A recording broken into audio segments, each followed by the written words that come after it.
नमस्ते, मैं स्वाति तोमर आपका अपने चैनल रिंग ऑफ ट्रुथ में हार्दिक अभिनंदन करती हूँ। पूरब से लेकर पश्चिम तक, कश्मीर से लेकर कन्याकुमारी तक, नरेंद्र मोदी से लेकर डोनाल्ड ट्रंप तक हर कोई कोरोना महामारी के प्रकोप से जूझ रहा है। ऐसे में सबकी नजर इसकी वैक्सीन पर टिकी हुई है कि आखिर कब तक आएगी कोरोना वैक्सीन और कब तक निजात मिलेगी इस महामारी से। इसमें कुछ देश बड़े बड़े दावे करते हुए दिखाई दे रहे हैं कि हमने वैक्सीन को तैयार कर लिया है और जल्द ही वैक्सीन बाजार तक आ जाएगी। चलिए देख लेते हैं कौन कौन से देश हैं जो वैक्सीन को लेकर बड़े बड़े दावे कर रहे हैं और कौन इस रेस में किसको मात दे रहा है।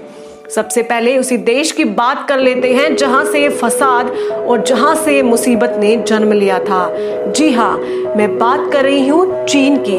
पिछले कई महीनों से चीन कोरोना वायरस की वैक्सीन बनाने में जुटा हुआ है।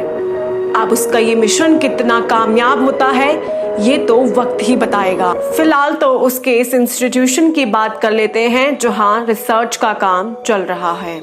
सीनोवैक बायोटेक चीन की एक संस्था है जहां कोरोना वैक्सीन पर रिसर्च की जा रही है और बताया जा रहा है कि पशुओं पर इसका परीक्षण सफल भी हो चुका है और ह्यूमन ट्रायल्स अभी जारी है।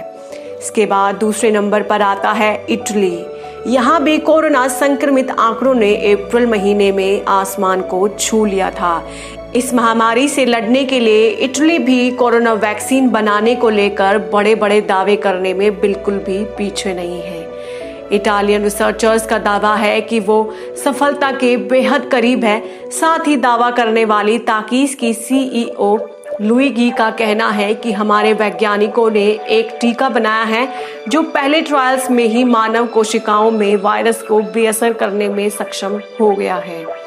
वहीं इजराइल की बात कर ली जाए तो इजराइल के रक्षा मंत्री नफ्तली बेनेट ने घोषणा की है कि Israel institute for biological research यानी IIBR ने कोविड-19 वायरस को बेअसर करने के लिए एक एंटीबॉडी विकसित की है। यह संक्रमित के शरीर के भीतर वायरस पर हमला कर सकता है और उसे खत्म भी कर सकता है। इस रेस में भारत की बात कर ली जाए तो आज तक ना तो कभी किसी संकट में भारत पीछे रहा है और ना ही कोरोना संकट के निवारण के लिए भी पीछे हटा है। पुणे के सीरम इंस्टीट्यूट ऑफ इंडिया का दावा है कि वो ऑक्सफोर्ड विश्वविद्यालय के साथ मिलकर टीका बना रहे हैं। इस इंस्टीट्यूट ने ऑक्सफोर्ड यूनिवर्सिटी के साथ साझेदारी की है और इसी साझेदारी के साथ ही 60 मिलियन डोज का उत्पादन करने में भारत के वैज्ञानिक जुटे हुए हैं। यहाँ मैं आपको एक बात बता दूं कि ऑक्सफोर्ड यूनिवर्सिटी में 10 लाख वैक्सीन की डोज बनाने की तैयारी चल रही है और बताया जा रहा है कि ये सितंबर तक वैक्सीन उपलब्ध हो सकती है। चलिए बात कर लेते हैं वैक्सीन को बनाने में कितना वक्त लगता है। आमतौर पर किसी भी वैक्सीन को बनाने में 2 से 5 साल का वक्त लगता है। इसके बाद वैक्सीन इस्तेमाल करने से पहले सर्टिफिकेशन के लिए 6 चरणों में टेस्ट किया जाता है। अमेरिका के centre for disease control and prevention के मुताबिक ये 6 चरण exploratory, pre clinical, clinical development और इसके बाद के 3 चरण में मानव पर टीके का परीक्षण किया जाता है। चलिए बात कर लेते हैं पहले 3 चरणों की। Number 1 exploratory. इस चरण में वायरस की कमजोर नस की पहचान की जाती है। Number 2 pre clinical. इस ट्रायल में जानवरों पर परीक्षण किया जाता है। परीक्षण के दौरान जानवरों में वायरस को डाला जाता है और देखा जाता है कि जानवरों का शरीर एंटीबॉडीज उत्पन्न करता है या नहीं। Number 3 clinical development. यह चरण तभी शुरू होता है जब दूसरे चरण में जानवरों पर इसका परीक्षण सफल हो जाता है।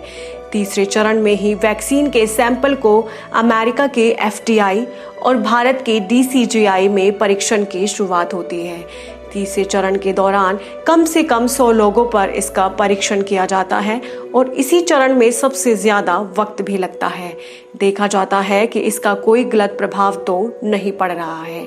क्लिनिकल ट्रायल के बाद जब किसी में वैक्सीन का प्रभाव अनुकूल नजर आने लगता है तब टीके को सर्टिफाइड करने के लिए भेजा जाता है और इसके बाद उत्पादन का काम शुरू हो जाता है। इसी को हम चौथा चरण भी कहते हैं। आज की इस खास रिपोर्ट में बस इतना ही।